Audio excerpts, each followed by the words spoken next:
தமிழகத்தை அதிர வைத்துள்ள தொடர் கொலைகளை செய்ததாக கூறப்படும் சப்பானி 8 பேரின் கொலைகளை உறுதிப்படுத்தியதோடு அவர்களை புதைத்த இடத்தையும் அடையாளம் காட்டியிருக்கிறார். வயல் வரப்புகளிலும் ஆளரவமற்ற வனப்பகுதியிலும் உடல்களை புதைத்தும் வீசியும் சென்றதாக கூறியிருக்கிறார் சப்பானி. அவர் அளித்த ஒப்புதல் வாக்குமூலப்படி கொல்லப்பட்டவர்களின் விவரங்களை பார்க்கலாம்.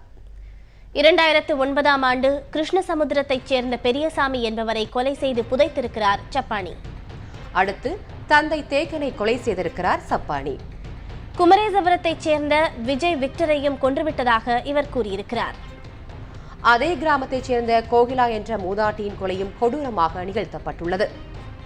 வெறும் 2 கிராம் கம்மலுக்காக கோகிலாவை கொன்றதாக கூறியிருக்கிறார் சப்பானி. இந்த ஆண்டில் மட்டும் 3 கொலைகளை செய்ததாக இவர் வாக்குமூலம் அளித்துள்ளார்.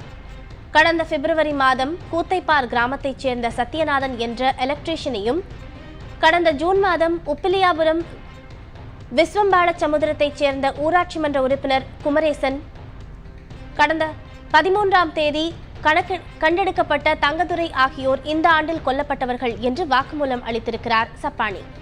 இவர் அடையாளம் காட்டியபடி கண்டெடுக்கப்பட்ட உடல்களில் பெரும்பாலும் எலும்புக்கூடுகளாகவே கண்டெடுக்கப்பட்டுள்ளன. இவர்கள் அணிந்திருந்த ஆடைகளை கொண்டே அடையாளம் காணப்பட்டனர்.